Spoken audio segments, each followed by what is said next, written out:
transformándose en ese pigmento biliar que es la bilirrubina. Vamos a hablar cómo se produce la bilirrubina indirecta, la directa o conjugada, y cómo eliminamos, ¿no? Cómo secretamos esta bilirrubina. Y cuando hay daño hepático o muchas otras causas, hay hiperbilirrubinemia, ¿no? Sobre todo, ¿de dónde viene el de la hemoglobina? ¿De dónde viene la hemoglobina? De la destrucción de los eritrocitos. Entonces, en muchas enfermedades hemolíticas, donde hay destrucción de los eritrocitos, se produce como fenómeno la bilirrubina, ¿no? De catabolismo de esta molécula, y puede haber hiperbilirrubinemia, ¿no? Mayor producción de bilirrubina en el cuerpo. Entonces, esto produce la ictericia, esa pigmentación que se observa a nivel de las mucosas, a nivel de la retina, y vamos a hablar de las ictericias, de los diferentes tipos que presentan, cómo se hace su diagnóstico, y finalmente es el hierro que se separa en el catabolismo del LEM de esta molécula, y vamos a ver cómo es su metabolismo y bueno, hablar también de la toxicidad que produce la bilirrubina y el hierro en el organismo. Bueno, entonces vamos a empezar con nuestro tema. Vemos aquí, este anillo ya lo conocemos, han visto en orgánica, hemos hablado en algunos temas más. Este es el anillo en realidad del pirrol. Y como vemos acá, 1, 2, 3, 4 anillos se unen. Y fíjense, la unión se hace por doble ligadura, ¿ya? Entre este anillo y uno de los grupos de este otro anillo, formando esos enlaces metileno que hacen que, sobre todo a ese nivel, cuando se produce esta estructura, que es la porfirina 9, por ejemplo, en el caso de la hemoglobina, va a depender los diferentes tipos de porfirinas, dependiendo de los sustituyentes en estos radicales que en la posición 1, 2, 3, 4, 5, 6, 7, 8 de esta estructura, dando lugar entonces a una infinidad de porfirinas, y estas dando lugar a diferentes tipos de hemo, ¿no? Porque eso hace de que en el cuerpo las hemoproteínas de la cadena respiratoria que habíamos estudiado, que están en el complejo 3, en el complejo 4, sobre todo los citocromos, ¿no? El citocromo B1, B2, el citocromo A1, A3 que ya hemos descrito, el citocromo C, son parte de estas estructuras, ¿no? Entonces es muy importante el proceso biosintético metabólico que uno conozca para poder sintetizar esas moléculas, como son los citocromos P450, por ejemplo, que juegan un rol muy importante en la detoxificación, ¿ya? Vemos acá la hemoglobina tiene este anillo de 4 pirroles, 4 anillos pirólicos unidos al hierro, y ese es el hemo, ¿no es cierto? El hemo tiene hierro, y el hierro, para fijar el oxígeno, tiene que estar en el estado ferroso.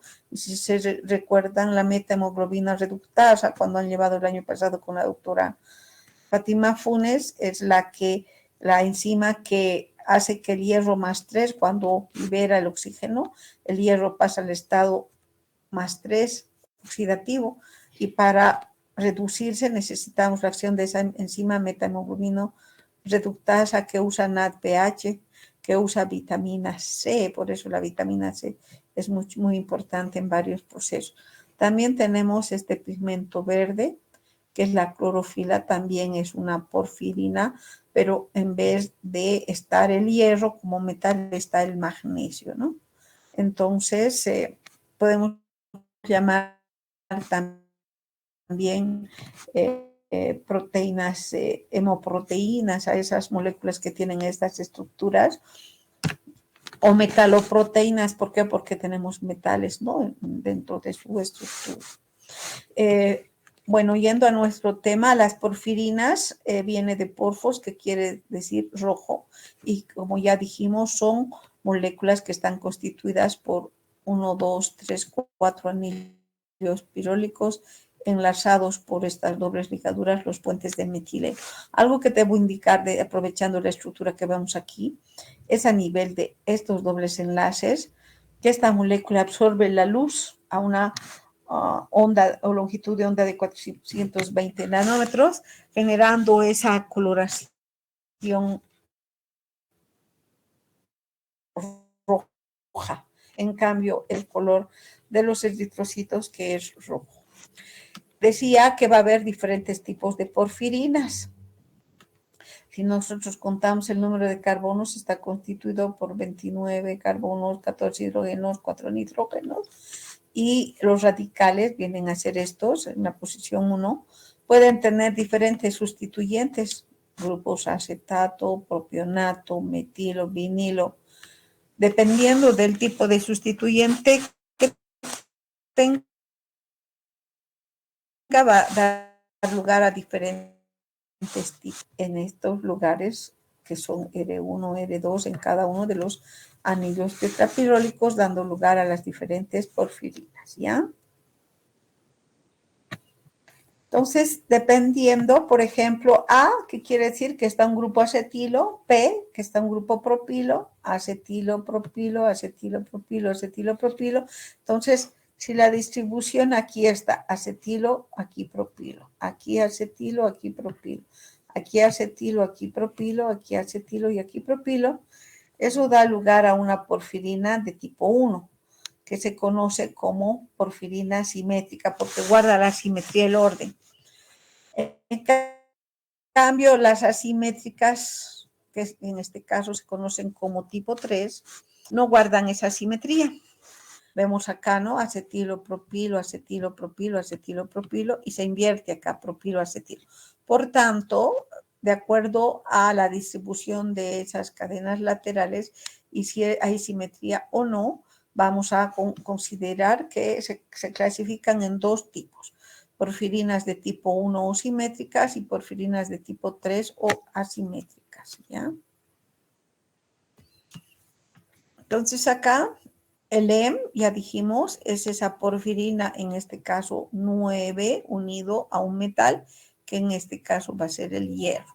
Lo mismo en el caso de la clorofila, ¿no? 1, 2, 3, 4 anillos pirólicos, pero que en el lugar central no está el hierro, está el magnesio, y eso le da a las plantas esa coloración verde, ese pigmento verde, que es la clorofila. Yo me acuerdo en botánica, la doctora Nancy de Arce nos daba, ¿no? Nosotros, no sé si ahora les están exigiendo.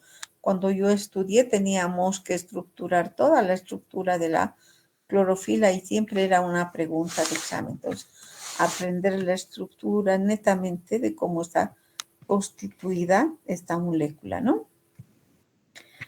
Y como les decía, ¿no? Dependiendo de qué tipo, aquí, por ejemplo, está el grupo metilo, etilo, metilo, etilo, vemos ahí propilo aquí.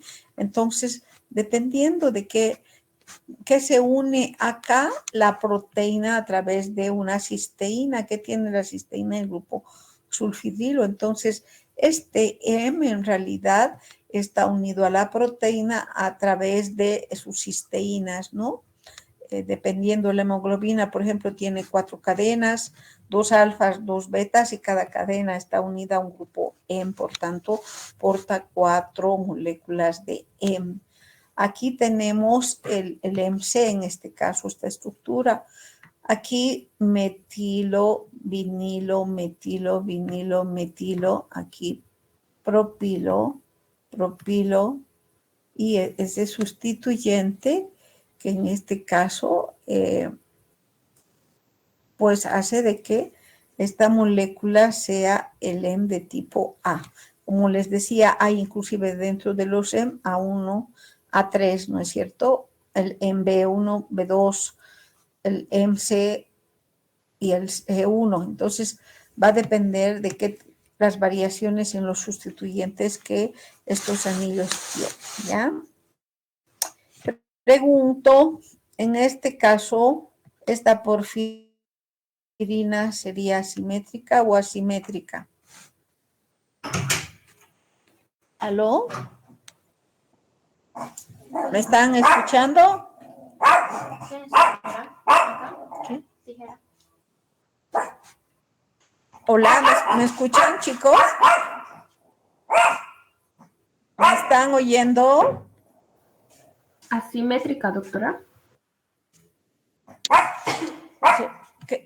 ¿Qué tipo de M sería esto de acuerdo a lo que he ido explicando? O perfil, en este caso, ¿es simétrico o asimétrico la porfirina que presenta este grupo M? ¿Ah? Lisandro, ¿está ahí? Asimétrico, doctora. Asimétrico, ¿no? En este otro también es una porfirina asimétrica. Bueno, entonces, muchas moléculas en el cuerpo, enzimas, son hemoproteínas. ¿Por qué las llamamos hemoproteínas? Porque tienen el M, ya hemos descrito cómo es su estructura, ¿no ve?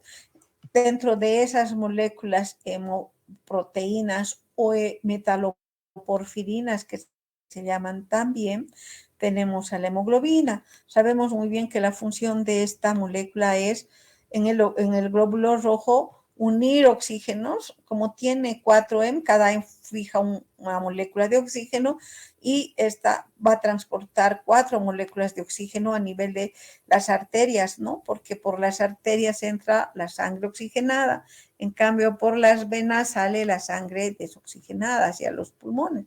Y su función es eso, de esta molécula.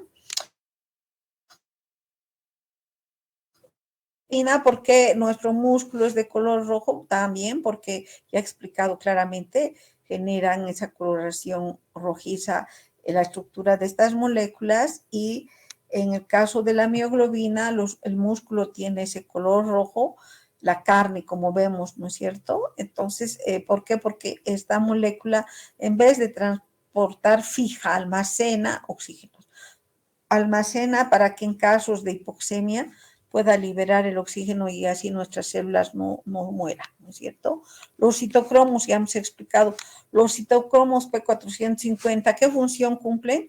Hidroxilar, ¿no ve? Hemos visto ya las clases anteriores cómo se producen las hormonas esteroideas. Entonces, a través de procesos de hidroxilación, hay varias hidroxilasas.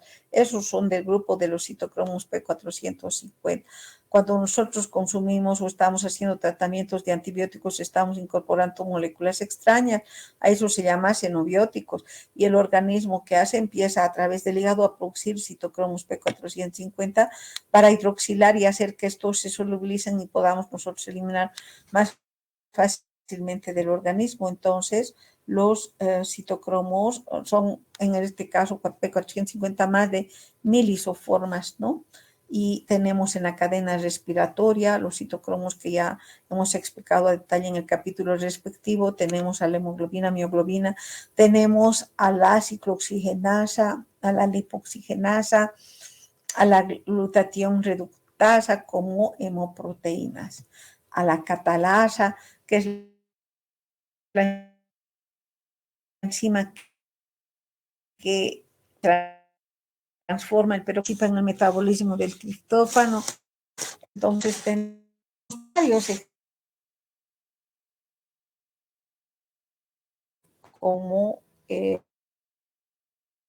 porfirina, ¿no? Ya dijimos la hemoglobina, ¿qué función tiene? Transportar el oxígeno. La mioglobina, almacenar oxígeno en el músculo. El citocromo C en la cadena, que hace? Transporta electrones.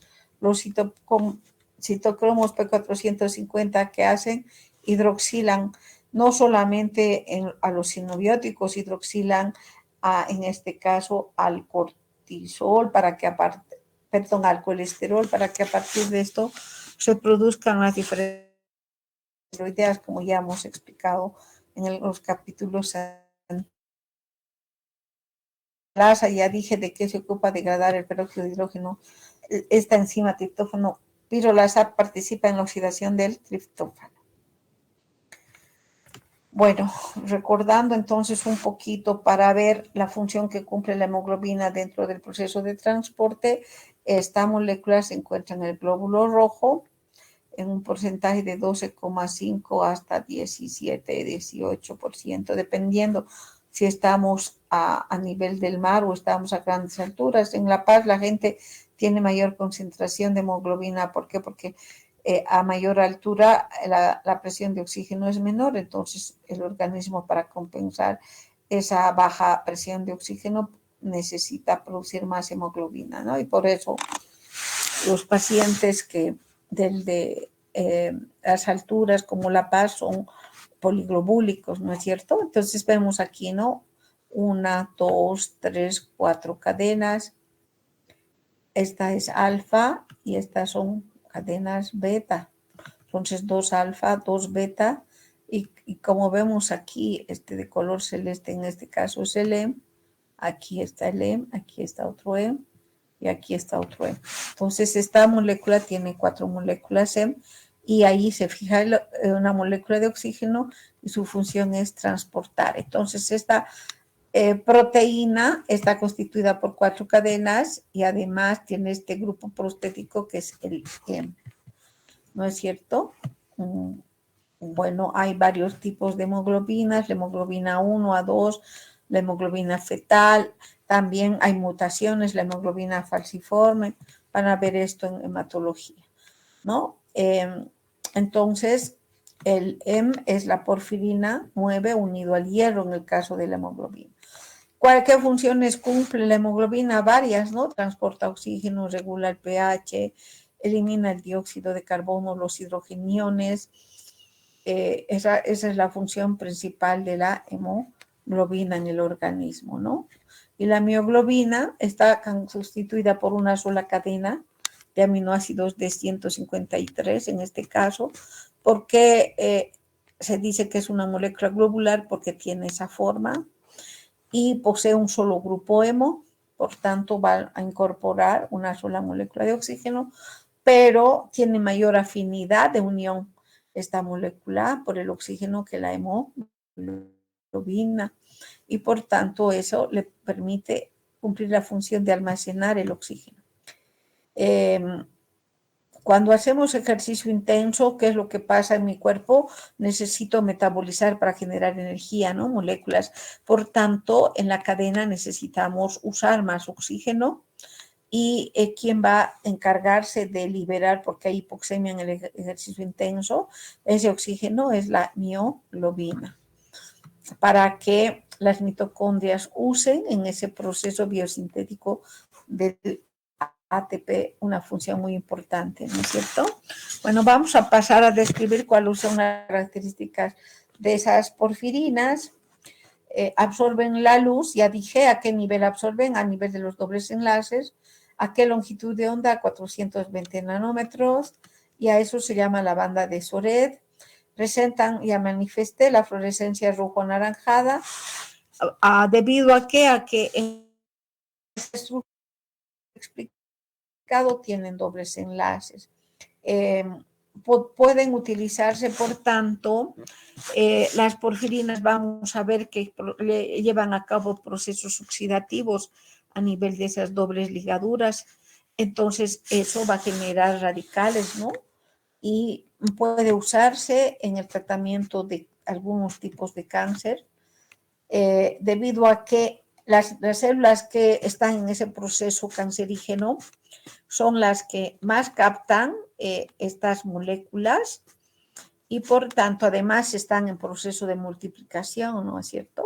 Sin control, entonces al llegar los rayos de argón a esas células que han captado esas porfirinas, genera esos procesos excitativos de oxidación y formación de radicales libres. Por tanto, esto va a destruir las células y tendría un efecto citotóxico y se utiliza por este fenómeno en el tratamiento de ciertos tipos de cáncer. En cuanto a sus propiedades físicas, El espectro de absorción es de 420 nanómetros, genera, como ya dijimos, una fluorescencia a nivel de la luz ultravioleta rojo-anaranjada. Pueden actuar dependiendo de los sustituyentes, en algunos casos como ácidos, en otros casos como bases débiles. Por tanto, el uroporfirinógeno, por ejemplo, es una molécula hidrosoluble. El coproporfirinógeno ya no, es más bien soluble en solventes orgánicos. Y el protoporfirinógeno es insoluble en soluciones acuosas. ¿Por qué? Por los sustituyentes. Vamos a ver, protoporfirinógeno viene de propionato en realidad. Bueno, vamos a ver entonces cómo se forma esa porfirina. Vemos aquí, estoy hablando, esta es la porfirina 9, cómo se sintetiza esta molécula para que después a través de la fesoquetalatasa se una al hierro y forme el E. Vamos a ver en qué consiste ese proceso metabólico. Va a estar constituido por 8 reacciones, ¿ya? Y se lleva a cabo una parte en la mitocondria y otra parte en el citosol. Entonces, se inicia con un aminoácido, que en este caso es la glicina, y aquí no es acetilcoenzima, está mal, ¿ya? Es la succinilcoenzima, la estructura. Y la succinilcoenzima con la glicina a través de la ala-sintasa, ¿qué quiere decir? Ala-ácido deltaminolebulánico. Eso es lo que vamos a formar. Y la enzima, por tanto, se llama ala-sintasa, deltaminolebulinato sintasa. Entonces, a partir de succinilcoenzima que viene del ciclo de Krebs más la glicina, se está formando mediante la acción de esta ala-sintasa esta molécula, ácido deltaminolebulánico. Posteriormente, mediante la ala-deshidratasa, en este caso usa 2 moléculas de ala, genera el porfobilinógeno. Y 4 porfobilinógenos, por la porfobilinógeno aminasa, van a formar hidroximetilbilano. Entonces, esta estructura, si nosotros vemos, ya se forma el primer anillo pirólico y después se va condensando para integrar esos anillos y además se está incorporando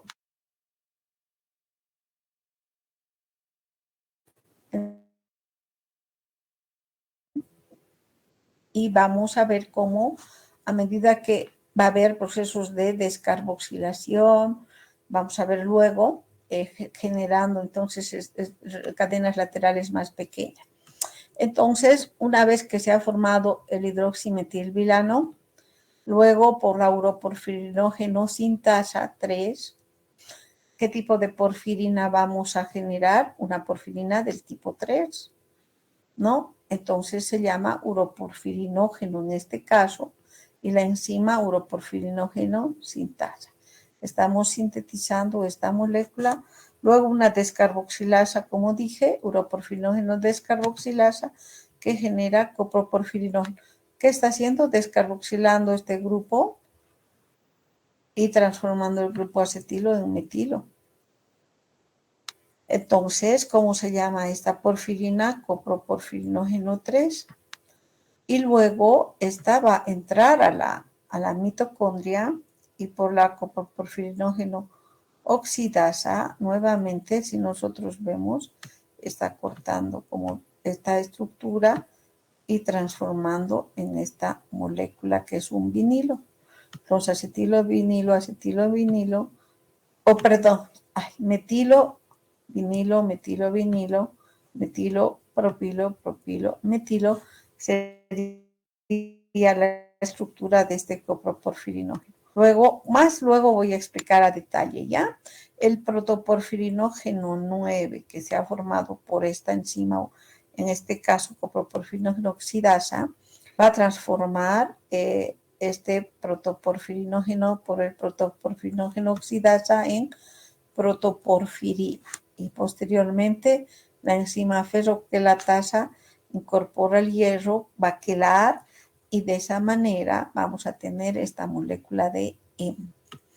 Voy a aprovechar acá la enzima que regula es la número 1, la ala sintasa. Entonces, para la biosíntesis de porfirinas y el grupo N necesitamos dos compartimientos celulares, la mitocondria y el citosol.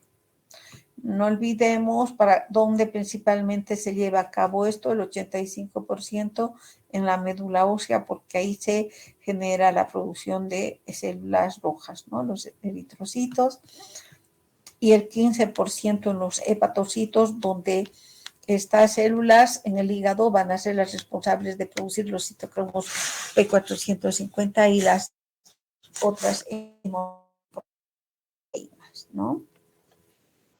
Entonces, la glicina dentro de esta estructura es la que aporta el nitrógeno del M y la parte carbonada, tanto succinilcoenzima como la glicina.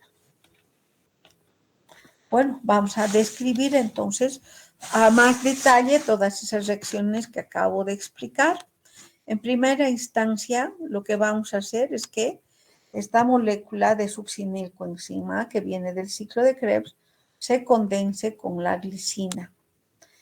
Esta reacción es catalizada por la ala-sintasa y que usa como cofactor el piridoxal fosfato, la vitamina B6. En realidad, lo que está haciendo es liberar la coenzima A y liberar un grupo carbono. Y a través de esa condensación de la succinilcoenzima, como dice más la glicina, que estamos formando el deltaminolebulinato, es decir, ALA. ¿Cuál es la enzima? Ya hemos explicado, ala-sintasa. Entonces, aquí hay un proceso de descarboxilación y liberación de la coenzima A. ¿Dónde se lleva a cabo esta reacción? En la mitocondria, donde se produce succinilcoenzima en el ciclo de Krebs, y este ciclo donde se lleva a cabo en la mitocondria. Luego, dos moléculas, en este caso de ALA, se van a condensar, liberando una molécula de agua más 2 hidrógenos y oxígeno que estoy liberando agua. Entonces, dos moléculas de ácido deltaminolebulánico o de ALA por una ala deshidratasa se van a condensar liberando en este caso una molécula de agua. ¿Y qué hemos generado? Porfobilinógeno. Ya vemos ahí este anillo pirólico, ¿no es cierto? Y el grupo acetato y el propilo, que incorpora a través de esas reacciones en este anillo pirólico, ¿no? Entonces, esta enzima necesita como cofactor el zinc, o esa reacción de deshidratación que está llevando a cabo al condensar esas dos moléculas de deltaminolebulinato. Luego, esa molécula se va a transformar en porfobilinógeno. Entonces, 4 moléculas de porfobilinógeno que hemos sintetizado van a desaminar. Se libera 4 grupos amino, porque acá 4 moléculas de estas son las que van a intervenir de porfobilinógeno. Y por la uroporfirinógeno sintasa se va a formar 4 moléculas de hidroximetilbilano, que en este caso no está. Si quieren, vamos a mostrar aquí esta estructura, ¿no? Y luego, posteriormente, esta molécula va a transformarse por uroporfirinógeno sintasa 1 en uroporfirinógeno. Entonces, ¿qué sustituyentes tenemos aquí? Acetilopropilos se mantienen acetilopropilo, acetilopropilo, acetilopropilo, acetilopropilo. Hay simetría, por tanto, ¿de qué tipo es esta porfirina? De tipo 1. Ya hemos formado la primera porfirina. ¿Cómo se llama? Uroporfirinógeno de tipo 1. También esta reacción, ya explicamos anteriormente, se lleva a cabo en el citosol, no así en la mitocondria, ¿no? Y el uroporfirinógeno porfirinógeno va a continuar. Luego explico metilvilano. Si hace una reacción a través del uroporfirinógeno 3 sintasa, que va a producir el uroporfirinógeno de tipo 3. Ya no hay simetría aquí. Acetilopropilo, acetilopropilo, acetilopropilo, propilo, acetilo. Por tanto, es una porfirina simétrica. ¿De qué tipo es? De tipo 3. En cambio, la uroporfirinógeno sintasa 1 o en forma espontánea puede formar el hidroximetilvilano en uroporfirinógeno de tipo 1. Seguimos el uroporfirinógeno, luego por una descarboxilasa que está haciendo este grupo acetilo, libera este grupo carboxilo de acá como dióxido de carbono y ya no es acetilo, ¿cómo se llama? Metilo. Entonces hay una descarboxilación. ¿Cuántas moléculas de dióxido de carbono se están liberando? 4, porque en cada uno de estos se ha liberado ese grupo carboxilo. Entonces, la fórmula de la estructura de esta molécula sería metilopropilo, metilopropilo, metilopropilo, propilo, metilo. ¿Qué tipo de molécula es esta? Coproporfirinógeno de tipo 3. Es una porfirina porque está constituida por los 4 anillos pirrólicos, ¿ya? Entonces, ¿cuál es la enzima que se encarga de transformar el uroporfirinógeno 3 en coproporfirinógeno 3? Uroporfirinógeno descarboxilasa. Algo que después vamos a hablar, mutaciones en estas enzimas van a dar lugar a diferentes porfirinas, porque si esta está mutada no va a reaccionar transformando en este producto. Entonces, ¿qué se acumula en el cuerpo? Esta porfirina, el uroporfirinógeno. Y a través de la luz ultravioleta puede oxidarse y esta molécula genera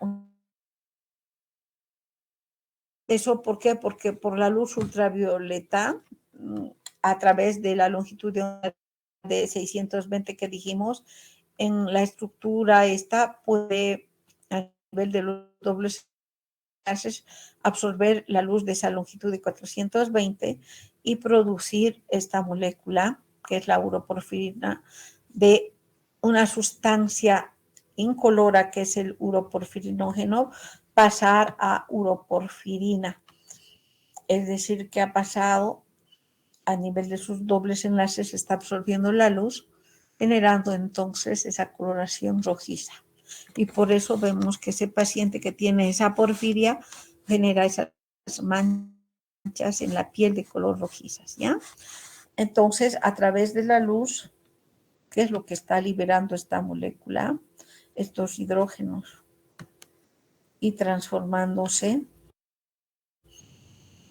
en una, es decir, un hidrógeno, otro hidrógeno, otro hidrógeno a ese nivel. Y ese proceso oxidativo transforma el uroporfirinógeno en uroporfirina. No es una sustancia coloreada, digo incolora, sino coloreada, de color rojo. Bueno, continuando entonces, habíamos formado a partir de uroporfirinógeno coproporfirinógeno, ¿verdad? Si vamos a esta reacción, uroporfirinógeno, coproporfirinógeno por la uroporfirinógeno descarboxilasa. Continuando entonces, este coproporfirinógeno 3 por una coproporfirinógeno oxidasa que está haciendo proceso de descarboxilación y transformando el propionato en vinilo. Entonces aquí la estructura de este protoporfirinógeno 3 va a ser metilo, vinilo, metilo, vinilo, metilo, propilo, propilo, metilo. Por tanto, es asimétrica y es de tipo 3 la molécula que se ha formado. Algo que esta enzima está en la mitocondria, por tanto, este sustrato tiene que ingresar a la mitocondria para que esta enzima coproporfirinógeno oxidasa pueda actuar y formar.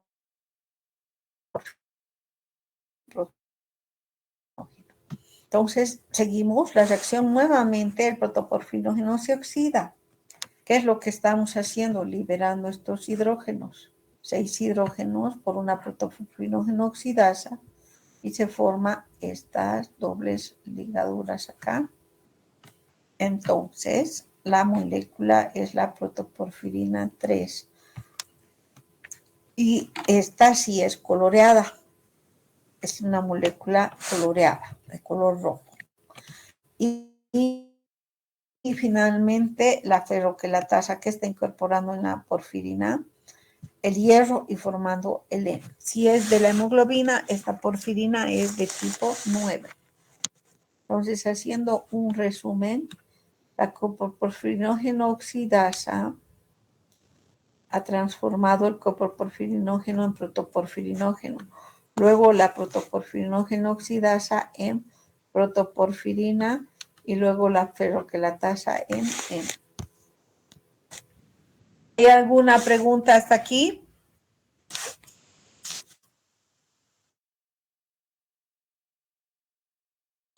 No, doctora, todo claro.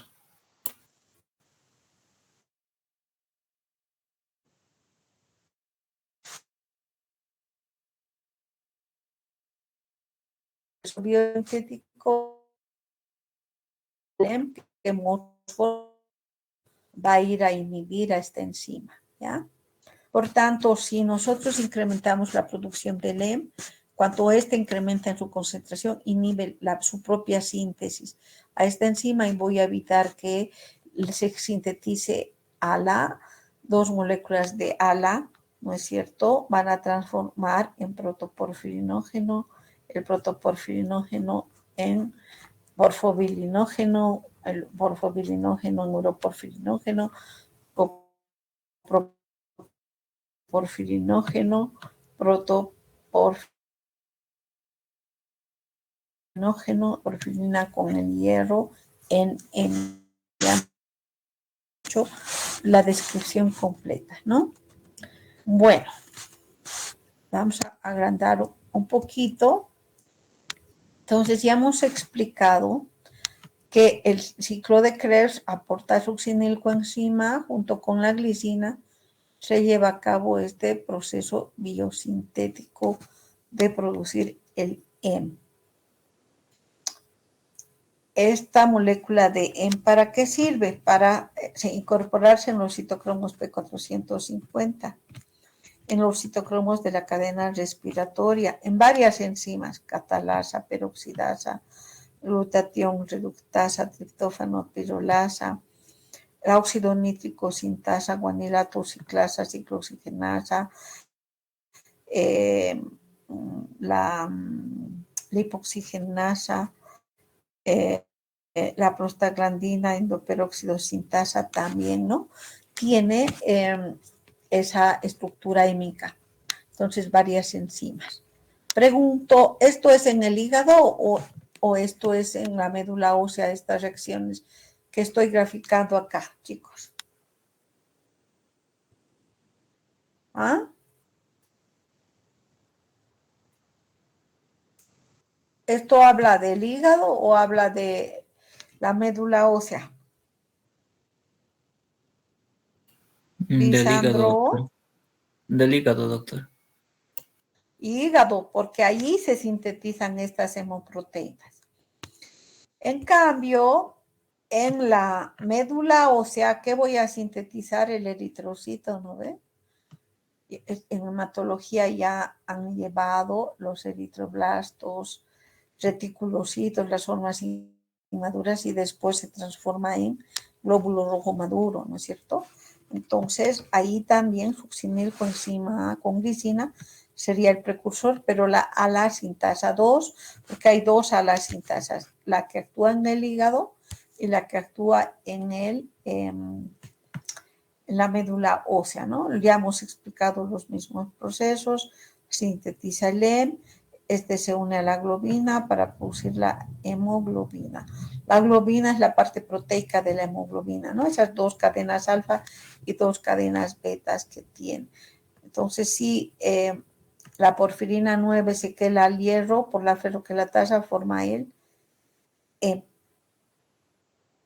Ya hemos explicado, el M va a ser el que en este caso va a ir a inhibir a la ala sintasa, ¿no?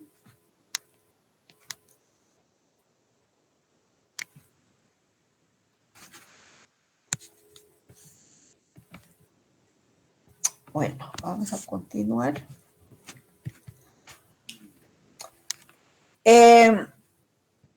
Como toda enzima se regula a nivel genético, ¿no es cierto? Por inducción o por represión genética. En el hígado, la sintasa, cuando necesita producir citocromos P450 porque yo estoy consumiendo medicamentos por tratamiento de diferentes afecciones, entonces el hígado necesita en las células hepáticas sintetizar el hemo para generar los citocromos P450 y poder detoxificar, ¿no? Entonces hay fármacos como por ejemplo los barbitúricos, carbamazepina, carisopridol, los progestágenos, hidantoínas, bisofulvinas, que inducen a la sintasa. ¿Para qué? Para producir más la activación a nivel hepático de este proceso y generar el EM para sintetizar los citocromos P450 y poder detoxificar el organismo, ¿ya? Al contrario de tratamiento, cuando hay porfirias, ¿qué tengo que hacer? Inactivar a la sintasa para evitar la formación de porfirinas. Entonces tengo que reprimir. ¿Y qué es lo que reprime? La glucosa y la hematina. Es decir, inhiben a la sintasa a nivel genético, ¿ya? Una regulación genética para la síntesis. Son las porfirias de efectos metabólicos. Si a la sintasa está defectuosa, se produce la protoporfiria. Si la ala deshidratasa está defectuosa, se produce la porfiria. Si la orfobilinógeno desaminasa está mutada, la porfiria intermitente aguda. Si el uroporfirinógeno de tipo 3 está mutado, se produce la porfiria eritropoyética congénita. Si está mutada la uroporfirinógeno descarboxilasa, la porfiria cutánea tardía. Y si está mutada la coproporfirinógeno oxidasa, la coproporfiria hereditaria. Y si hay mutación de protoporfirinógeno oxidasa, la porfiria se conoce como porfiria variegata. Y si hay defecto en la ferroquelatasa, protoporfiria eritropoyética. Entonces, dependiendo de qué. La del hombre, ¿cómo se llama? El hombre lobo viene a ser el defecto en la uroporfirinógeno descarboxilasa. Entonces, ¿por qué le salen los pelos? Hay hipertricosis, tiene fotosensibilidad, porque si hay mutación a nivel de esta enzima, ¿qué se va a acumular? Este sustrato. Y este se oxida por la luz, hemos dicho, ¿no ve? Y produce uroporfirina, esa molécula que va a generar la fotosensibilidad en la piel, la formación de radicales libres, el daño, y por eso esas manchas de color rojiza en la piel, ¿no? Y además problemas neuropsiquiátricos, se vuelve loco, no sale de día, sino de noche, por ese problema que tiene de la fotosensibilidad. Es un ejemplo de porfiria, el tipo del hombre lobo, ¿no?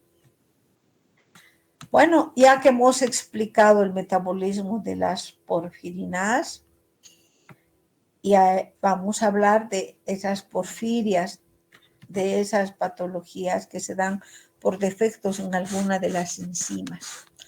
En hematología, ya han visto con la misma doctora Fátima Funes cuando hablaron de la estructura de la hemoglobina en bioquímica, la mutación en la estructura de la hemoglobina produce hemoglobinopatías, por ejemplo, la hemoglobinopatía S, la hemoglobinopatía M, las talasemias, etc., son hemoglobinopatías. Y también vamos a hablar de los pigmentos biliares de la bilirrubina, ¿no? Si se acumula esta, se producen hiperbilirubinemias. Entonces vamos a explicar las diferentes hiperbilirubinemias que se generan en el organismo por el incremento de bilirrubina. ¿De dónde viene? De la degradación del hemo. Ya vamos a explicar a detalle luego. Entonces las porfirias vienen a ser trastornos de tipo genético, pero también puede ser adquirido. Por ejemplo, el plomo inhibe a la ferroquelatasa, por tanto, vamos a tener ahí una porfiria adquirida, y también inhibe a la coproporfirinógeno oxidasa, generando entonces porfirias, ¿no? Defectos metabólicos en la producción de enzimas en este proceso de síntesis de porfirinas, ¿ya?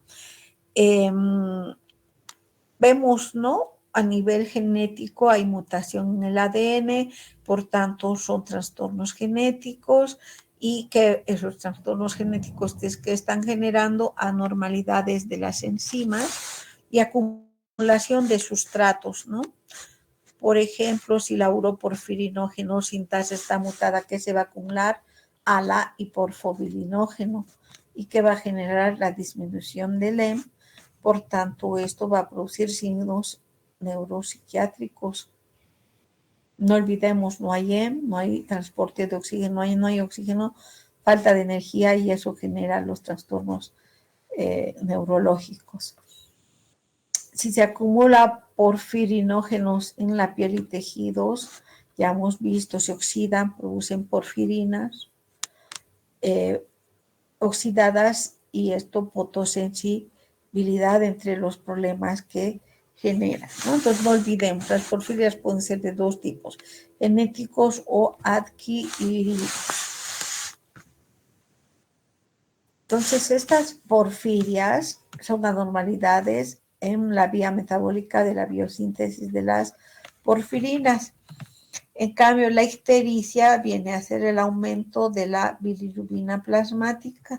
¿Esto por qué se da? Por un excesivo, en este caso, excesiva destrucción de los eritrocitos por una anemia. Por ejemplo, la anemia hemolítica debido a la deficiencia de la glucosa 6-fosfato deshidrogenasa en la vía de las pentosas. Ya hemos explicado, no hay NADPH, no hay proceso reductivo de la glutatión reductasa y no hay eliminación del peróxido de hidrógeno, y esto daña las células la membrana del eritrocito. Entonces, según su origen, pueden clasificarse, y también según su sintomatología. Si consideramos la sintomatología, se clasifican en 3 grupos: cutáneas, mixtas y agudas. Si consideramos su origen, en eritropoyéticas y las eritropoyéticas, la protoporfiria, eritropoyética, y las hepáticas, cutánea tardía,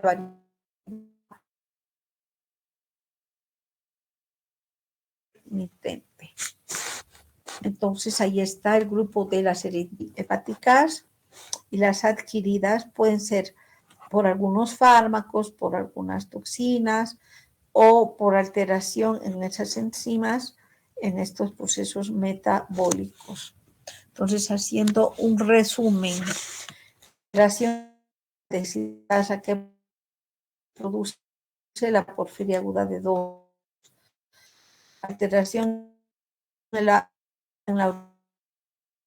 uroporfirinógeno sintasa, porfirinógeno cosintasa, porfiria cutánea tardía, coproporfirinógeno oxidasa, me falta aquí, no he escrito, coproporfiria, protoporfirinógeno oxidasa variegata, hemosintasa protoporfiria.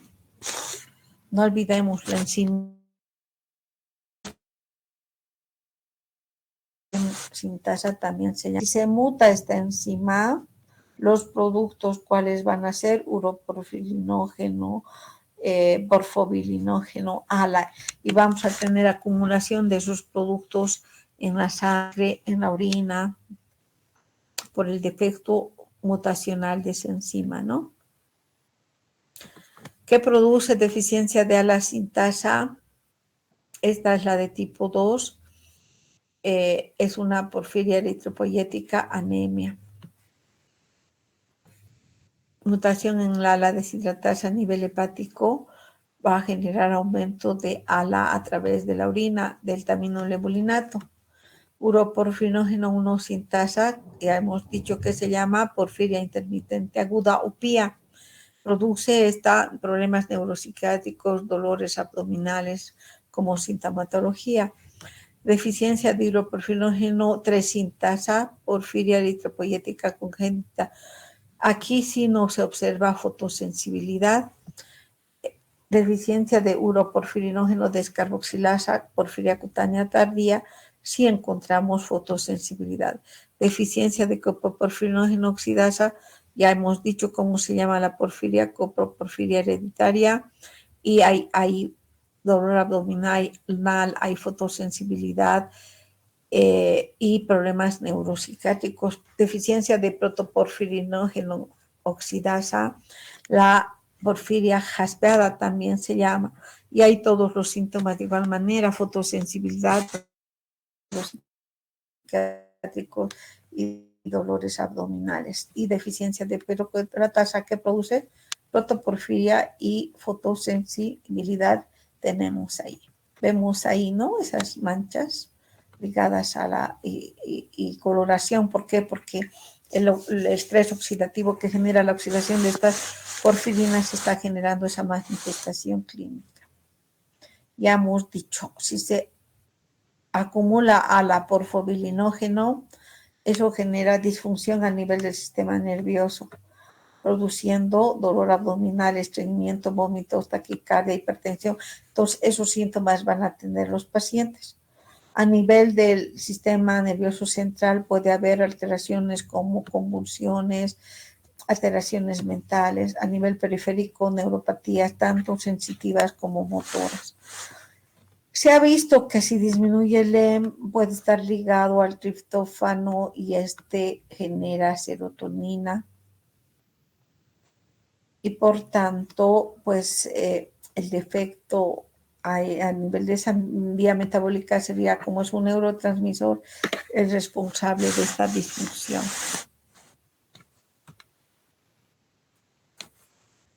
Bueno, es el esquema de todos los productos que se generan a partir de succinilcoenzima y glicina en esta vía. El plomo puede inhibir la deshidratasa, coproporfirinógeno oxidasa y la última, la peroxelatasa. Entonces, vamos, dependiendo de cuál de las enzimas se inhibe, vamos a tener la acumulación de los diferentes productos. ¿Cómo se genera el diagnóstico? Sobre todo nosotros a nivel de laboratorio, ¿no? El diagnóstico laboratorial. El médico ya va a ver la historia, antecedentes familiares, qué sintomatología presenta, el examen físico para poder establecer un diagnóstico de base, ¿no? En nuestro caso, bueno, el médico ya ha sospechado que hay fotosensibilidad cutánea, nos va a pedir en el laboratorio que hagamos el test de Hoesch. Es decir, aquí también importante la determinación del taminolebulinato y porfobilinógeno en orina, o buscar las diferentes porfirinas en orina, dependiendo de dónde está mutada la enzima, ¿no? Vamos a ver, no solamente en orina, vamos a encontrar en heces y también en plasma, ¿no? Entonces, medir la actividad enzimática de estas para ver si hay o no hay la presencia de esta enzima, o encontrar las mutaciones, ¿no? A nivel genético, que ahora con biología molecular ya se está realizando. Entonces, vamos a ver, hay ataques como dolores abdominales, vómitos, síntomas neuropsiquiátricos, hiponatremia, baja el sodio, Entonces, ¿por qué? Porque hay aumento de porfobilinógeno desde el aminolevulinato en la orina. Hay fotodermatosis erosiva, esa piel, se forman ampollas, ese pigmento. ¿Por qué? Porque hay fragilidad en la piel e hipertricosis, crecimiento, como en el caso del hombre lobo, ¿no? Esto debido a que, ya hemos hablado, el uroporfirinógeno con la luz se oxida, produciendo entonces uroporfirinógeno y ese proceso oxidativo, el daño a nivel de la piel. Puede darse fotosensibilidad dolorosa aguda, presentando a nivel de piel como quemaduras. Por eso es importante en estos casos usar protectores para evitar el estrés oxidativo y eritrocitos, el acúmulo, ¿no? En este caso, las anemias hemolíticas, ictericias neonatales, ampollas, defectos neurológicos, y eso vamos a encontrar porfobilinógeno del aminolevulinato y porfirinas en orina. ¿Y en qué consiste este test? En tomar un ml del reactivo de Ehrlich, agregar 1 o 2 gotas de orina y ver si presenta una coloración rojo anaranjada. ¿Y esto por qué? Por el exceso de porfobilinógeno. ¿Cómo se prepara este reactivo? 2 gramos de paradimetilaminobenzoaldehído en 100 ml de ácido clorhídrico a una concentración 6 normal, y luego se diluye a la mitad, ¿no? En este caso, con el ácido clorhídrico a una concentración al 37%. Otro aspecto que nos va a poder guiar es cuando nos traen la orina y la dejamos expuesta a la luz, que toma esta coloración por el proceso oxidativo. Cuando agitamos la orina se presenta espuma, y también vemos aquí, ¿no?, esas características en la piel por todo lo que ya hemos explicado. ¿Qué vamos a usar en el tratamiento? Evitar el consumo de medicamentos que induzcan liseofulvina. Ya hemos visto que todos esos anticonvulsivantes, ¿no?, son los que inducen la producción de esta vía a la sintasa. Ya hemos dicho el EM inhibe, por tanto podemos poner a través de una infusión hematina o el consumir alta glucosa, ¿no? Ya hemos explicado eso aquí en inhibe a la sintasa, y por tanto estamos bloqueando la formación de esas porfirinas que luego a través de estos procesos oxidativos van a generar daño. Importante usar beta bloqueadores como el propanolol, evitar la luz solar, utilizar protectores solares y consumir betacarotenos, que son antioxidantes, ¿no? Hasta ahí es el metabolismo de las porfirinas. ¿Tienen alguna pregunta, consulta, chicos? ¿Ah?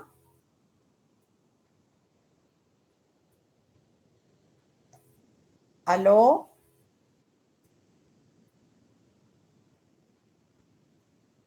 ¿Me escuchan? No. No, doctora, todo claro. ¿Están? ¿Qué? No escucho, perdón. Todo claro, doctor. ¿Todo claro? Vamos a seguir, ¿ya? Ahora nos vamos a ir, hemos sintetizado el EM y vamos a ver cómo ese EM se metaboliza. No olvidemos que el eritrocito tiene 120 días. Las enzimas tienen vidas medias más cortas, de media hora a 150 horas, ¿no ven? Entonces, en el transcurso de ese tiempo, estas enzimas, hemoproteínas, se van a degradar. El eritrocito, después de 120 días, en ese proceso el EM de la hemoglobina, ¿ya? Y la globina, que es la parte proteica, ¿no es cierto? Entonces vamos a hablar cómo el EM se metaboliza posteriormente. en el sistema retículo endotelial a través de el sistema mononuclear fagocítico, ¿ya? Entonces, el hemo, por una enzima hemooxidasa, se transforma en bilirrubina más el monóxido de carbono más el hierro que se libera. Ojo, es el único lugar donde el organismo produce esta molécula que es tóxica, el monóxido de carbono, pero la produce en pequeñas concentraciones. Entonces, esa bilirrubina viene a través de la hemooxidasa, transformación de biliverdina, por la biliverdina reductasa en bilirrubina. Y la bilirrubina que se genera es la no conjugada. Si ustedes hacen una torsión ahorita en su piel, se forma un moretón. ¿Por qué? Porque ha habido daño en el capilar y ese capilar roto ha hecho que libere sangre y esa sangre, pues que tiene eritrocitos y esos eritrocitos van a ser degradados, lisados por el sistema mononuclear fagocítico y el hemo que se libera de esa hemoglobina, después por ese proceso de degradación de esta molécula va a generar la bilirrubina y por eso vemos un pigmento de color verde y después se transforma en un color amarillo por la bilirrubina que se está generando. Y esa bilirrubina va a ser transportada después por la albúmina. Luego vamos a explicar eso, ¿ya?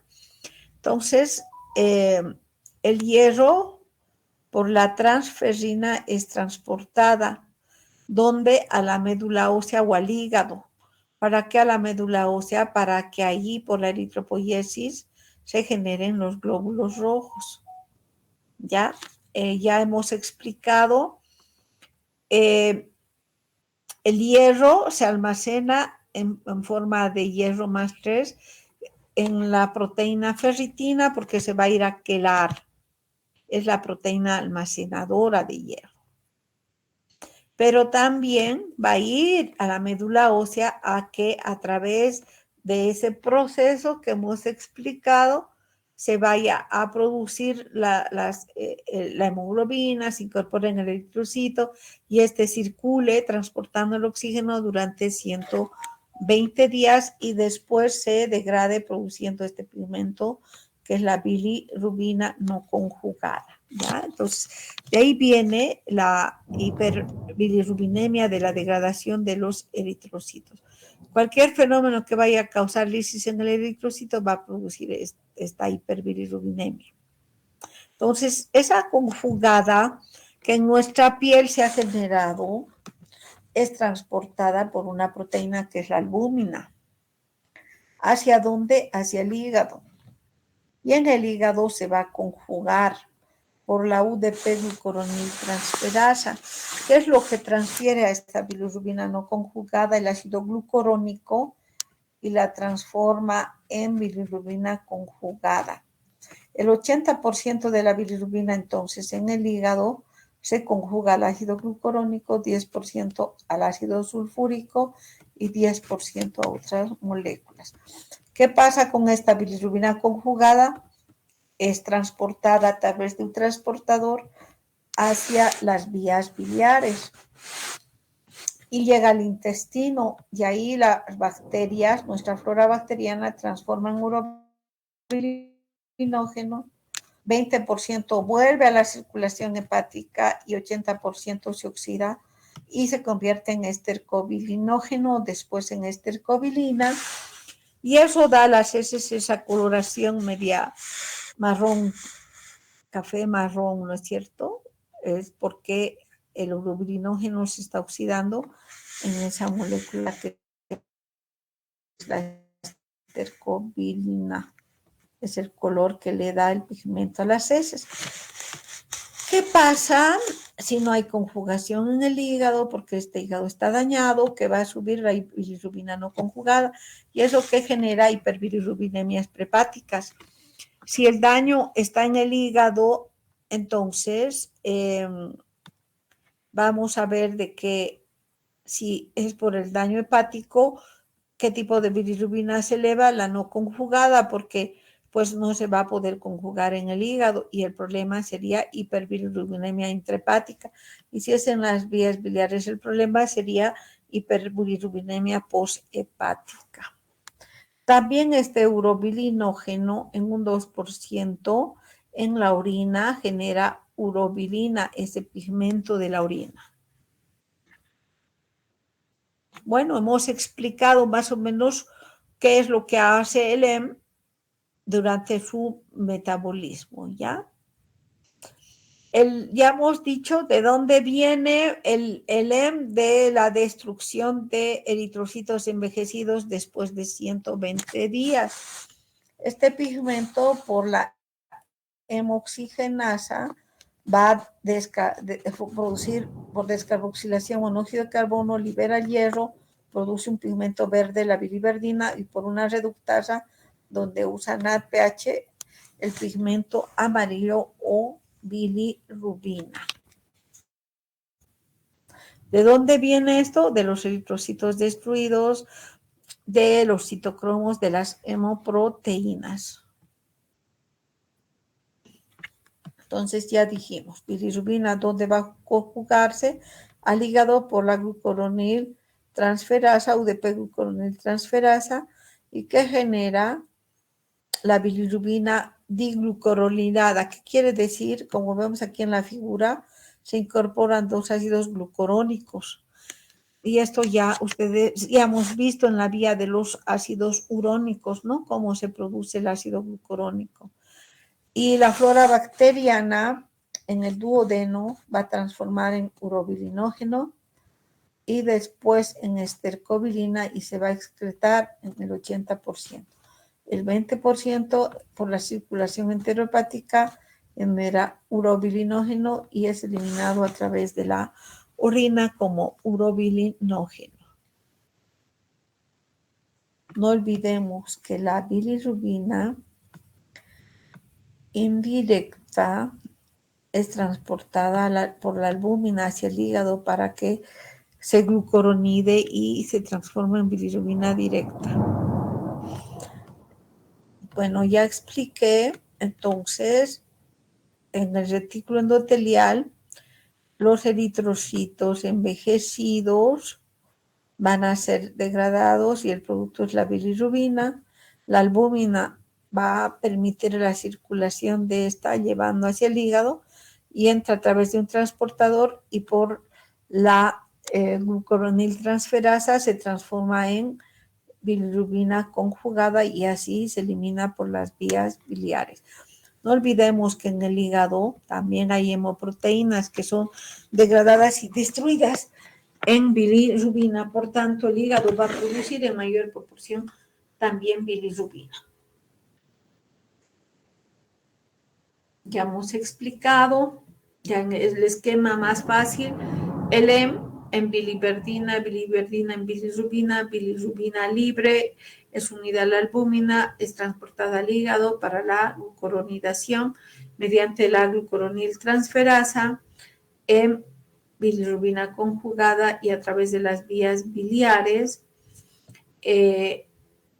al intestino y en el intestino la flora bacteriana en estercobilinógeno. Entonces hay una recirculación enterohepática de una parte de este pigmento hacia el hígado nuevamente. Ya hemos explicado que los citocromos P450, los citocromos de la cadena respiratoria van a degradarse, generando por ese proceso oxidativo este pigmento, primero verde biliverdina y después amarillo bilirrubina.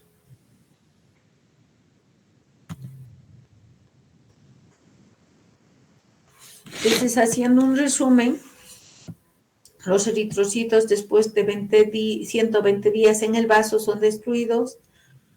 Esto que genera la bilirrubina no conjugada está captada en el hígado para su conjugación. y la bilirrubina conjugada es eliminada a través del intestino en urobilinógeno, y una parte es reabsorbida y otra parte va al riñón y se elimina por la orina, y como es dercobilinógeno se elimina por las heces. Entonces, ahí ya hemos explicado, la bilirrubina indirecta no puede ser transportada sino a través de la unión a una proteína que es la albúmina. ¿Qué es lo que pasa si se incrementa la bilirrubina? Se produce ese pigmento amarillo.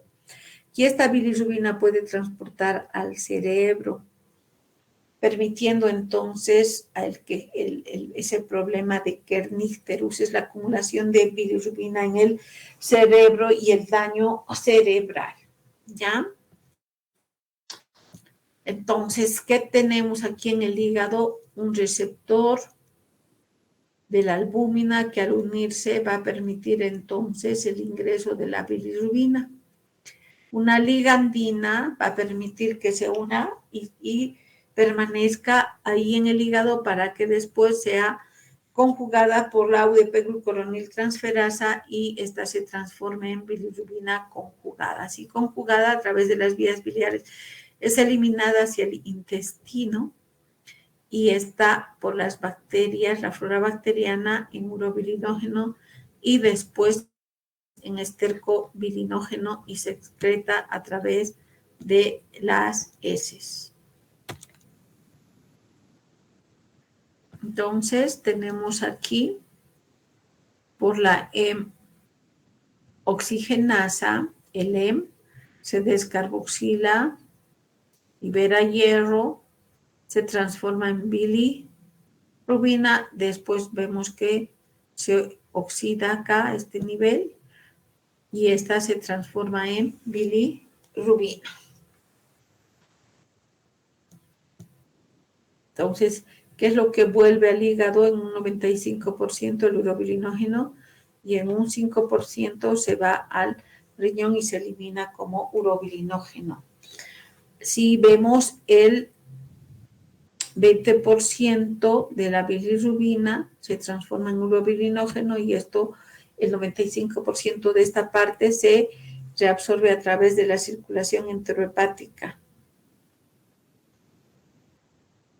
Y el 80% es eliminado por las heces, ¿no?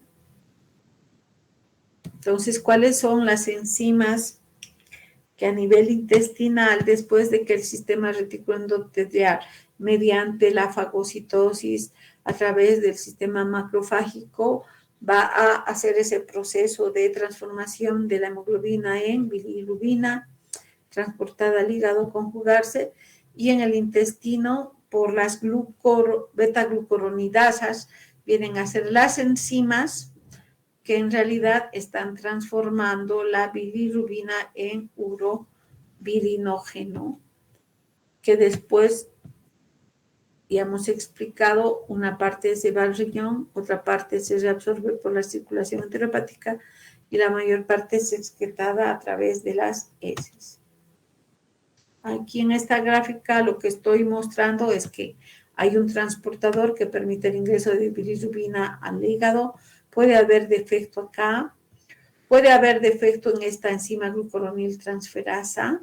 Entonces vamos a ver que hay una serie de síndromes y evitar que la bilirrubina indirecta sea glucoronidada y eliminada a través de la vía biliar, ¿no es cierto? Entonces, una vez glucuronidada en el aparato de Golgi, esta se incorpora en vesículas y es exocitada a través de este transportador.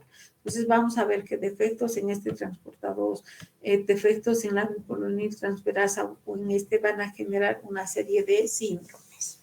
En conclusión, el ciclo enterohepático, ¿en qué consiste? En que la bilirrubina no conjugada es transportada por la albúmina hacia el hígado para su metabolismo.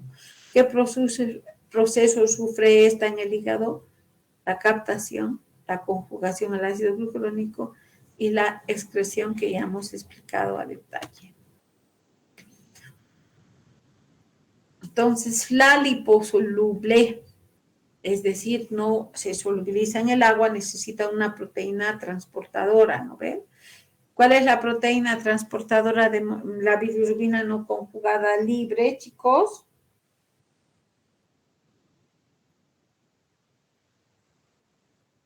¿Aló?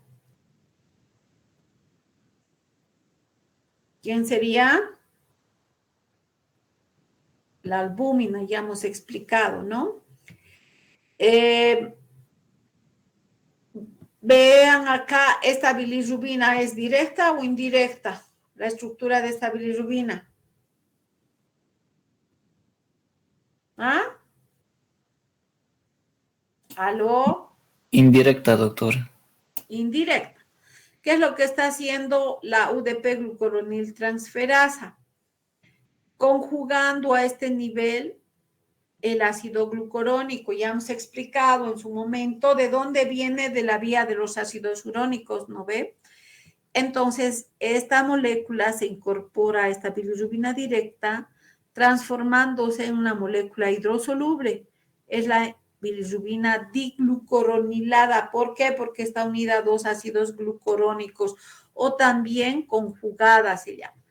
Es hidrosoluble y recién esta puede ser eliminada a través de las vías biliares. La conjugada, entonces, en el hígado tiene que ser captada, conjugada y excretada, ¿no es cierto?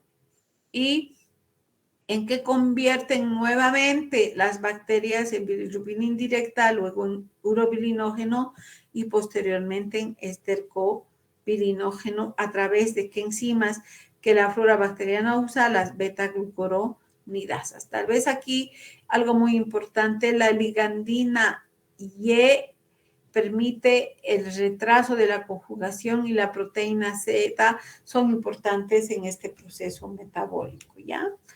¿En qué casos el recién nacido puede tener hiperbilirrubinemia? Cuando hay una policitemia o menor vida de los eritrocitos, por ejemplo, en una eritroblastosis fetal.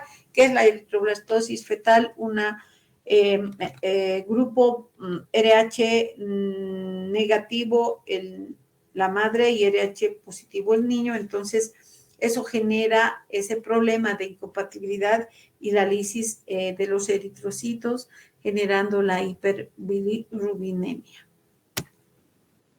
Ya hemos dicho, se excreta a través de las vías biliares y hemos explicado convirtiéndose en estercobilinógeno o en urobilinógeno y este reabsorbido va al hígado por circulación enteropática y una parte al riñón. ¿Cuáles son esos valores? La total de 1.2 miligramos por decilitro, la libre no conjugada menor a 0,8 y la glucuroninada menor a 0,4. Algunos textos refieren 0,2 miligramos por decilitro, 0,8 la no conjugada y 1 la bilirrubina total. Y ahí vemos, ¿no?, cómo la esclerótica del ojo está pigmentada por la acumulación de bilirrubina, ¿no? Ese pigmento amarillo que se acumula porque no hay una buena excreción a nivel hepático. Esto puede ser en hepatitis, en cirrosis, en ese tipo de cosas, una pancreatitis que vaya a generar un cáncer en hígado, un daño hepático, ¿no es cierto? Entonces, las causas de ictericia, ¿cuál es la principal causa? La hemólisis ¿de quién? De eritrocitos. Esa es la prehepática. Todo lo que destruye la eritroblastosis, la incompatibilidad sanguínea, las anemias hemolíticas son causa de hiperbilirrubinemia. ¿Qué tipo de bilirrubina se eleva? La libre no conjugada. También hay daños por toxinas, por infecciones, el daño hepático, ¿no? Hepatocelular, una colestasis, una cirrosis o tumores metastásicos o en el hígado, y a eso se llama hiperbilirrubinemia intrahepática. Y si el problema está a este nivel en las vías, es extrahepática. Puede haber los cálculos, ¿no?, que ya hemos explicado en la clase anterior, que vayan a obstruir y evitar la eliminación de la bilirrubina, y por tanto eso que genera ictericia por el defecto en la excreción de esta molécula. Entonces, ¿cuáles son las causas de esa ictericia, de esa hiperbilirubinemia que sube más de 1 o 2? Generalmente la coloración amarilla se ve cuando la bilirrubina está más de 2 miligramos por decilitro, ¿ya? La prehepática, ya he dicho, eritroblastosis fetal, incompatibilidad sanguínea, anemias hemolíticas. La ictericia del recién nacido también puede elevar la bilirrubina indirecta. En una talasemia, ¿no? También puede haber hiperbilirrubinemia. Entonces, la hemoglobinopatía S también, el plasmodium, ya hemos explicado, también puede generar ictericias, ¿no? Intrahepáticas, porque hay defecto en la conjugación, no funciona el hígado, ¿no? Puede ser daño por medicamentos, daño por toxinas, daño hepático que no funcione, una cirrosis por alcoholismo o metabólico, ¿no? Ya hemos explicado, un hígado graso podría generar el daño. Y poshepáticas normalmente es a nivel de los conductos biliares, el problema se obstruye, hay cristales que obstruyen o un ascaris lumbricoides que puede obstruir las vías biliares, puede generar también, ¿no? Entonces, ¿cómo se clasifican las ictericias o por qué se dan? Por 4 mecanismos: sobreproducción de bilirrubina, disminución en la captación hepática de bilirrubina, disminución en la conjugación y disminución en la excreción. Esa es extrahepática, fuera del hígado, ¿no? Entonces, ictericias no conjugadas, ¿qué bilirrubina está aquí aumentada? La libre o indirecta. Ya he dicho varias causas, ¿no? Ya hemos explicado. Una eritropoiesis inefectiva, una eritroblastosis fetal, síndromes de Glier-Najar 1-2, síndrome de Gilbert, hiperbilirubinemias tóxicas, tantas causas que generan el aumento de la bilirrubina indirecta o no conjugada o libre. Las causas que producen la elevación de la conjugada o directa: colestasis, cáncer en páncreas, obstrucción de las vías biliares, síndrome de Dubin-Johnson y síndrome de Rotor. Entonces, ¿cómo podemos clasificar a las ictericias prehepáticas, intrahepáticas y posthepáticas? Las prehepáticas, hemólisis debido a una incompatibilidad de sangre, de grupo sanguíneo, de factor RH, anemia de células falciformes por deficiencia de la glucosa 6-fosfato deshidrogenasa, talasemias, esferocitosis, fragilidad en los glóbulos rojos, paludismo, desórdenes hemolíticos adquiridos por una incompatibilidad sanguínea, por ejemplo, enfermedades hemolíticas en el sistema inmune, anemias hemolíticas autoinmunes. Todo eso genera una ictericia prehepática, que se eleva la bilirrubina no conjugada. En cambio, la conjugada puede estar disminuida. Hay urobilinógeno en orina. La bilirrubina en orina está ausente. La hemólisis es autoinmunitaria o por una hemoglobina anormal que el cuerpo ha detectado, ¿no? Y las intrahepáticas, ¿cuáles son? Varios síndromes, ¿no?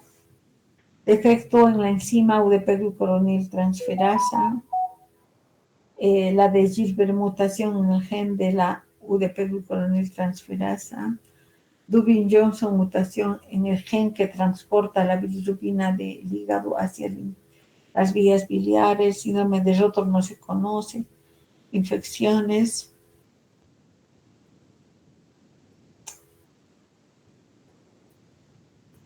Y también las tóxicas, ¿no? Por errores congénitos, hepatitis A, B, C, cirrosis. Algo que genera daño en el sistema nervioso es el incremento de esta porque atraviesa la barrera hematoencefálica generando daños. Es el kernicterus, es decir, ictericia nuclear que se genera a nivel de ganglios y los núcleos de la base cerebral por la acumulación de bilirrubina no conjugada o libre, porque esta atraviesa la barrera hematoencefálica.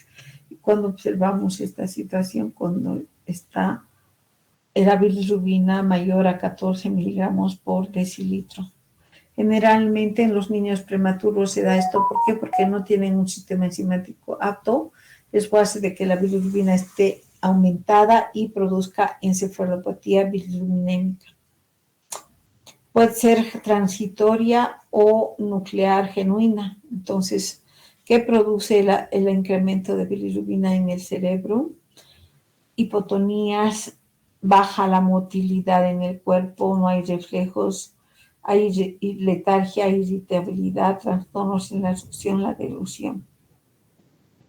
Y la ictericia nuclear genuina, sobre todo, hay una afectación a nivel general, se altera el tono, hay ausencia de reflejos, hay alteraciones respiratorias y también convulsiones.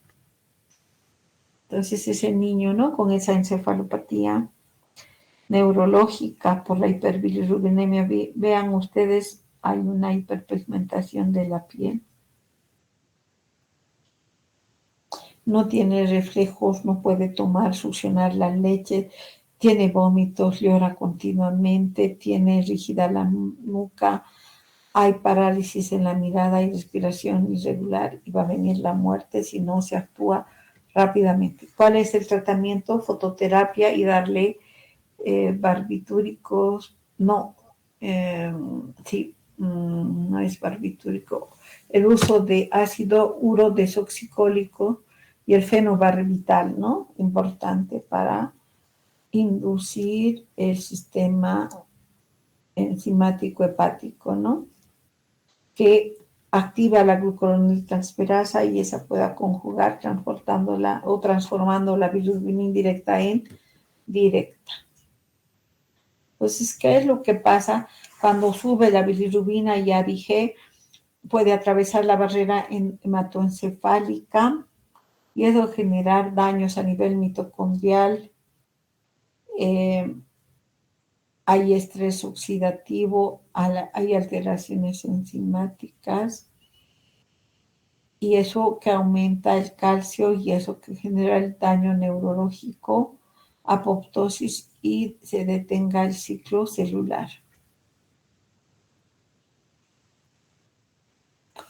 Vamos a ir.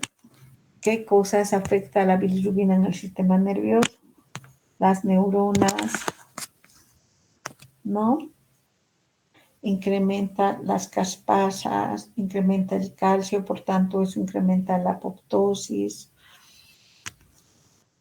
disminuye la fuente de energía porque no hay oxígeno. En los astrocitos hay incremento de interleuquinas inflamatorias 1,6, TNF-alfa. Entonces es lo que está generando la apoptosis. En las microglias de igual manera hay producción de interleuquinas inflamatorias como la 1, la 6, TNF-alfa, incremento de metaloproteínas y eso daño oxidativo en los oligodendrocitos, disminuye la función a nivel mitocondrial, más bien incrementa el estrés oxidativo, eso incrementa la acción de las caspasas, la apoptosis. Entonces, todos esos daños en esas células, ¿no? En los oligodendrocitos, en las neuronas, en la microglia, en los astrocitos.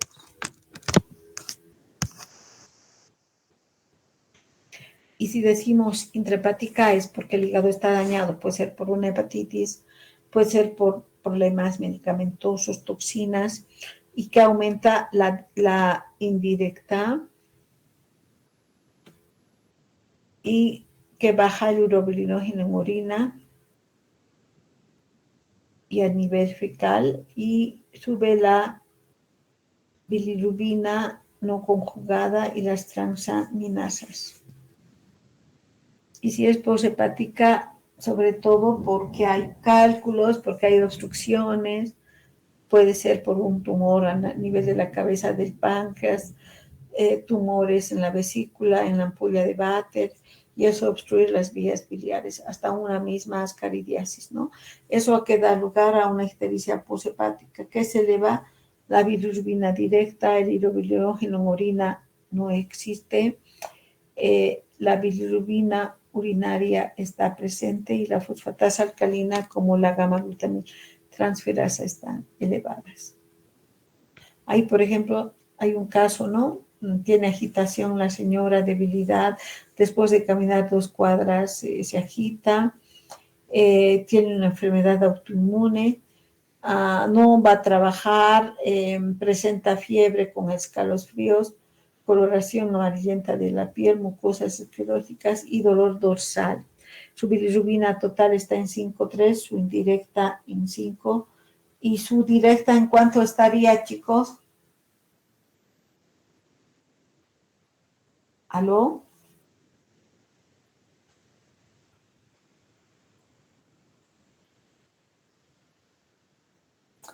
Bueno, además el hematocrito está bajo, 20, la hemoglobina 6 gramos por decilitro y la LDH. ¿Por qué estaría elevada la LDH? ¿Quién me responde?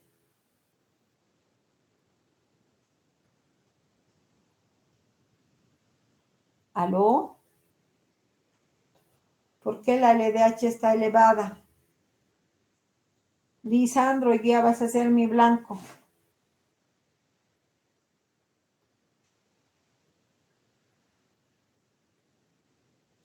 ¿Aló, Lisandro, no estás en clases?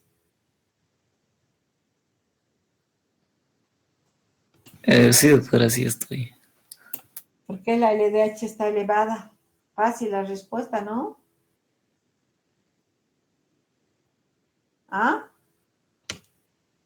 Porque hay hipoxemia, pues, por la baja concentración de hemoglobina. Y vamos a pasar al hierro, ¿no? Proteínas importantes en ese proceso, porque hemos explicado que el hierro interactúa con la hemoglobina y produce el radical oxidilo y esto daño celular, estrés oxidativo. Entonces no tiene que estar libre, cómo se transporta por una transferrina uniéndose a esta proteína, cómo ingresan las células a través de un receptor de transferrina hepatocelular y se almacena mediante la ferritina. Cada día más o menos necesitamos 4 a 5 gramos. El 65-80% se une a la hemoglobina, el 5 a 30% está almacenado como ferritina, el 4% se encuentra en la mioglobina y el menor a 1% en la transferrina. Entonces, diariamente debemos ingerir entre 10 a 20 miligramos. ¿Qué tiene que hacer? Se tiene que oxidar. ¿Qué función cumple en este caso? Hay un proceso de oxidorreducción, necesitamos que se genere el transporte de electrones y el transporte de oxígeno para esos procesos metabólicos. Como ya dijimos, la transferrina es una glucoproteína. ¿Por qué glucoproteína? Porque está asociada a carbohidratos y se fija en su centro fijador de hierro y tiene afinidad sobre todo para el hierro más 3. De esa manera transporta la ferritina, al contrario, almacena, se encuentra en el hígado, en el riñón y puede almacenar hasta 4.500 átomos de hierro. ¿En qué forma tiene que estar el hierro? Como hierro más 3.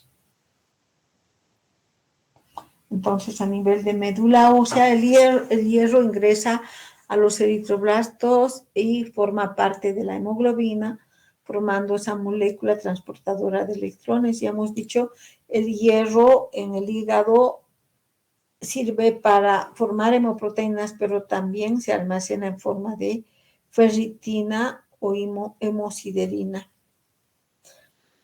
Cuando el eritrocito tiene 120 días, ¿qué hace? Fagocita y degrada y libera la hemoglobina y de esta separa la parte globínica y el hemo. Hemos terminado, chicos. ¿Hay alguna pregunta?